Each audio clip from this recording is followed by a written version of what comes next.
Hello and welcome to VLearn Virtual Learning Network. This is session 25 of Administrative Theories Supervision. Topics to be covered: Introduction, Meaning and Definition, Different Aspects of Supervision, Singular and Plural Supervision, Techniques of Supervision, Qualities of Good Supervisor, Duties of supervisor, training of supervisor. Supervision. Now in this session, we will go into another important topic of management, that is supervision. How organizations person perform, how they actually do their work, how we are actually going to supervise them, perform them. Is we really required supervision in the organization or not? So in that case, supervision is one of the most important tasks of management in every organization, public, private. There is a provision of a supervision at every level of administration. The scalar system provides that each level is in the hierarchical organization is subjected to the supervision of the one immediately above it. That each employee is subject to the control of his immediate supervisor. Therefore, in the every organization, supervision all be found at all the level, and this top to bottom chain relationship provide the coherence in the organization. That is very true. That is in the every level, in the every stage of the organization, we require supervision. Supervision basically gives us the ideas about the person work, about the hierarchical organization, about the overall working of the organization, that how organization is performing, how it is doing their concepts in their businesses. So that is what basically the work of supervision to perform well. So supervision is always related to give the give the idea about the subject, that how it's performed, and its flow is from top to bottom. It is always flow from top to bottom. So that is what basically a supervision, and it gives us that the supervision is one of the important aspect of the organization also to be considered. What is the word and meaning and definition of the supervision? The word supervision itself divided into two parts: super and vision. That means oversees or superintend. That is when the person is actually considered and oversees the person's working. So it is simple words, that is what implies that superior power of supervising the work of the other. That is when the one person supervises the work of the other, when one person continuously just supervising the work just to see what is actually going into the scenarios, how they were performing, how they actually lead this work. In that case, we can, in other sense, we can say that it's a kind of act of overseeing and guiding the activities of the subordinate. That is what to guiding them, how to perform, and yes, overseeing them. At the same time, negatively, it means directing them, or in negative sense, the most negative is investing them, or supervising the activities of the title personnel working in the organization. Then positively, it implies to guide and advise the subordinate with an objective to achieve the required target. In negative sense, it's a kind of investigating, in directing them, leading them. And yes, we can say that the issuing them, or that's creating hurdles or creating a problem. This can be done in the negative sense, but it's ultimately in a very positive sense. It is considered as when you give certain kind of guidance, certain kind of advices to the person who lead to perform well. So that basically comes into the two ways, positive and negatives. As a process by which the workers are helped by the designated staff member to learn according to their needs, to make the best use of their knowledge and skill, and to improve their ability so that they do their job more effectively. So supervision is basically worked to improve them, because it is considered as guiding them directing them. So in that sense, we are trying to lead them to improve their work, to improve their knowledge, to improve their skills, through which they can improve their work in the organization. They can improve their ability to perform well in the organization. They are more effective, and when it is increasing satisfaction to themselves and the agency. So thus, supervision is a two-way process. Yes, it's very true, because it's not the one-way process. It's always a two-way process, because this involves the two parties in it. Two parties are performing, doing their work. So that is one side in it. It is guiding process, while on the other hand, it's aimed at superintending the work of the others. In the other hand, you were guiding them, but in the other hand, you were superintending them. So that is what leading them to the two different scenarios. So that comes into the as a process of the, we can say that, the work. So thus this become a supervision. Now different aspects of supervision, how we can do a supervision.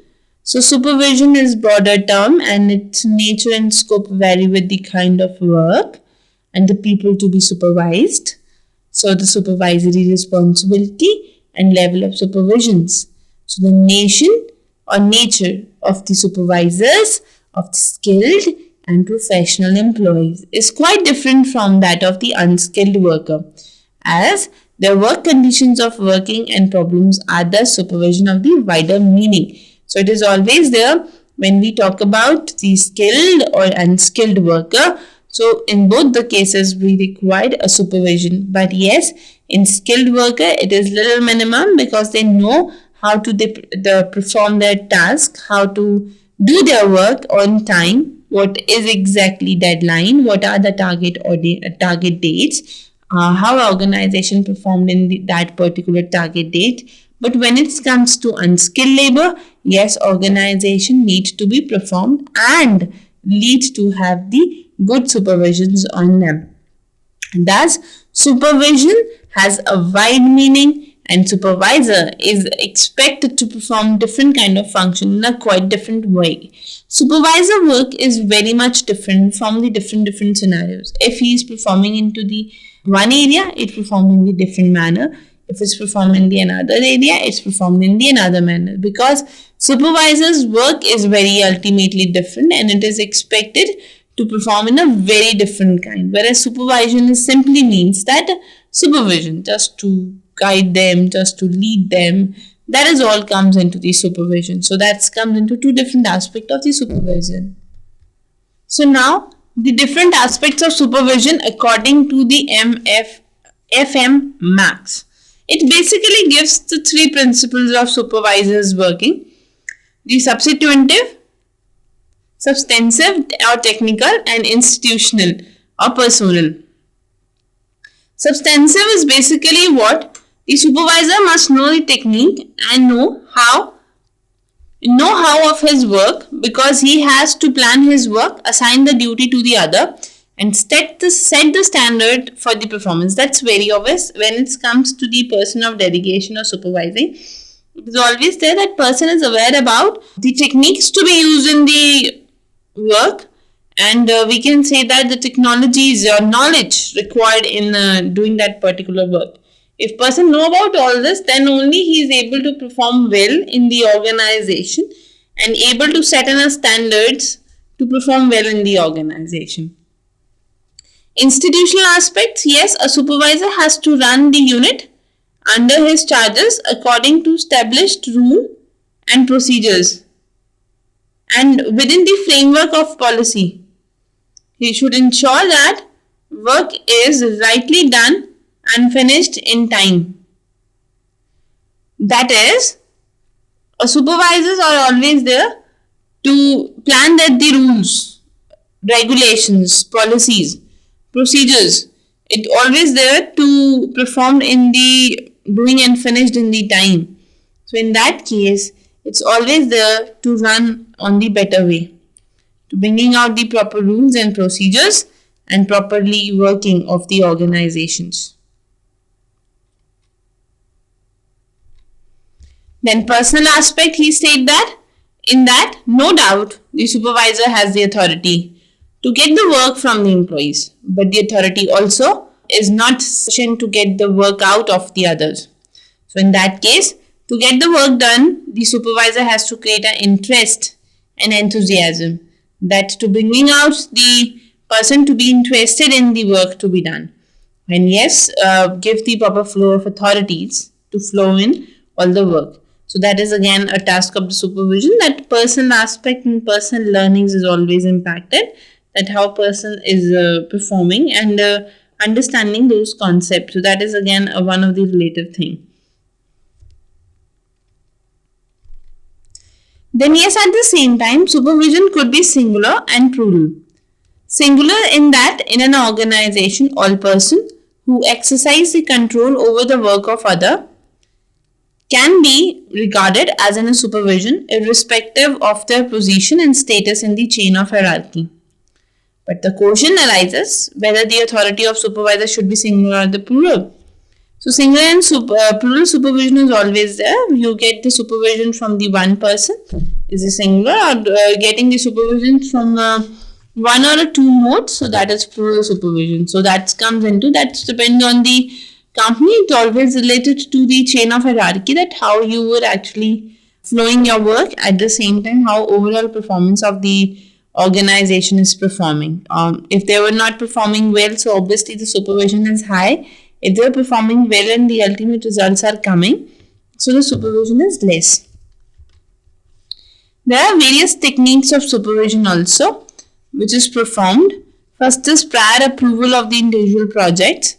That comes into the first part. That is, take the approvals from the heads. Take the approvals from the organization heads. Then another is the promulgation of the service standards. Use the set standards of the organization. What are the standards at the initial level set and used? Budgetary limitations upon the magnitude of operation. It is always required to bringing out the budgetary part. Then approval of key subordinate personals. That is, what are the key subordinates, what are the key areas to be performed by the person, and again that he or she is performing well in that key areas, confirming that.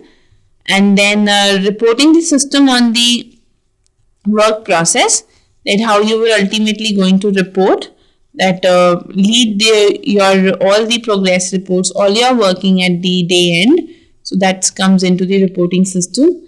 Then inspection of the result, whatever the result or output come out, inspected. It is related to defining it. Now, what are the qualities of good supervisor? So the first one is the thoroughness. That is, a supervisor should collect all the information related to the issue and take care of every necessary details. That is what the first thing. It is always there to collect the information, to judge the information, to consider all the issues which have to be considered in the supervisors. Then fairness. It includes a sense of justice. That is how they were going to justice all the fact of the organization. What are the different consideration and truthfulness worked in the organization. That is fairness. Another is initiatives. That is how the person is going to take an initiative. Combination of three qualities of courage, self-confidence and decisiveness. Initiative must be there. They are able to take steps to perform well. Confidence must be there. Tact, that is again required in the supervision. How you were going to use different kind of tactful things or tact things in the organization. Ability to win the loyalty and support of the other. And things which gives them a feeling that they are playing an important part. Another is enthusiasm. It is required that person must be enthusiastic. It is an intense and urge interest in and devoting the concept. Emotional control. It employs not to elimination of the emotions, but rather to control the channels and then in the right direction. That is emotional control. Now, what are the duties of supervisors?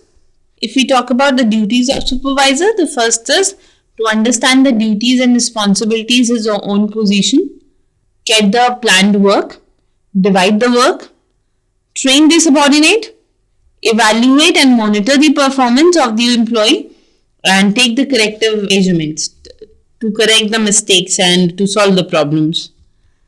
Another is to keep the subordinate informed about the policies and changes to be made. Then to cooperate with the colleagues and seek advices and get the suggestion and complaint of the subordinate. Trainings of supervisors. How we can provide the training to the supervisors about the supervision. The first training method is conference method. That is, supervisors' conferences can be used as a method to train the supervisor. That is, conference is always required carefully planning in successful direction. There will always be a successful direction in successful plannings. The conference leader can be a member of top management also. They have to consider that they were the part of a conference management, and certain topics are going to be discussed in that. And in that, the various techniques would be comed out, how to give out the more better trainings and how the better supervisions can be performed. Then employees morale, employer and employees relationship. These are certain kind of topics which are discussed in the conference method. How to deal with the problem of the employees and subordinate. What are the job evaluation, merits rating, work simplifications, office policies and regulations. That's all comes into this area. On the job training, it is always where there are the no planned arrangement for the supervisories. Training on the job training is considered to be sufficient, and yes, at the same time it's very slow method, and its planned approach is very better than the on the job training. This is again a very planned arrangement. Then every supervisories and trainings performed, and they considered very slow method, but yes, it is required to be worked there. Then understudy or assistant or to the supervisor's training. It is what the type on the job training, but only a difference is that in this case, an assistant is given the regular duties and responsibility to become familiar with the work, just to give the ideas about the work, that how it is going to be performed and how it is going to be doing their task. The supervisors basically pointed out the assistant to work that. This is understudy, that is assisting them how to perform, how to supervise, and they start learning from that. So they are appointed as an assistant, come to know their secrets. Now there are few questions which you have to perform by yourself. First is distinguish between singular and plural supervision. Explain the service standard as a technique of supervision. Then another, explain the different methods of training supervisors. So these are the questions which you have to do it yourself. So this is all about for the today's session. Happy learning. We learn.